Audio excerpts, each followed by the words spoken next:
ফের সরকারি হাসপাতালে শিশু চুরির অভিযোগ। ফুলবাগানে বিসি রায় শিশু হাসপাতাল থেকে শিশু চুরির অভিযোগ সামনে এসেছে। 6 মাসের শিশু সন্তানকে নিয়ে হাসপাতালে আসেন ভাঙড়ের মহিলা। হাসপাতালে আসার সময় বাসে এক মহিলার সঙ্গে আলাপ হয়। ভাঙড়ের বাসিন্দা বলে ওই মহিলা পরিচয় দেন, এমনটা দাবি শিশুর মায়ের। ঠিক কিভাবে এই ঘটনা ঘটলো, কিভাবে শিশু চুরি হয়ে গেল হাসপাতাল থেকে, আরো বিস্তারিত হিন্দল দে আমাদের প্রতিনিধি বলতে পারবেন। কি ঘটেছে হিন্দল?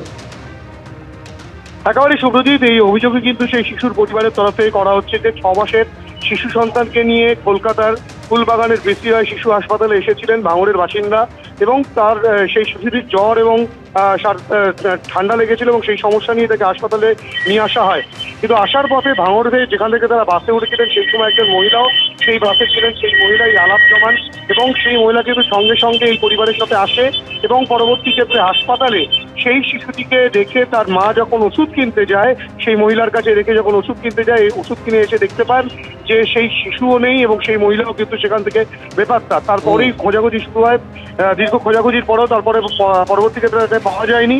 পরবর্তী ক্ষেত্রে ফুলবাগান থানায় অভিযোগ দায়ের করা হয়েছে। অভিযোগের ভিত্তিতে পুলিশ এখন তদন্ত করে দেখছে এবং সিসিটিভি ক্যামেরা সমস্তটাই খতিয়ে দেখছে সেই শিশুটিকে নিয়ে কোথায় সেই মহিলা গেল তার খোঁজে তল্লাশি চালাচ্ছে ফুলবাগান থানার পুলিশ। ধন্যবাদ হিন্দল। এসআইআর চলাকালীন ফের বিক্ষোভ বিএলওদের। ডেটা এন্ট্রি অপারেটরেরও কাজ করতে হচ্ছে এমনটা অভিযোগ বিএলওদের। ডেটা এন্ট্রি অপারেটর নিয়োগ করুক নির্বাচন কমিশন, দাবি জানিয়ে সিইও দপ্তরের সামনে বিক্ষোভ দেখালেন তারা। একই দাবিতে রামপুরহাটে বিডিও অফিসেও বিক্ষোভ দেখালেন বিএলওরা।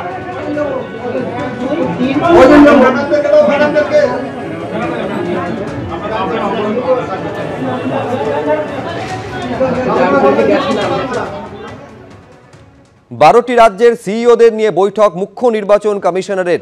পশ্চিমবঙ্গ সহ 12টি রাজ্যের সিইওদের সঙ্গে বৈঠকে গণেশ কুমার। পশ্চিমবঙ্গে এসআইআর নিয়ে মনোজ কুমার আগরওয়ালের সঙ্গে বৈঠক মুখ্য নির্বাচন কমিশনারের।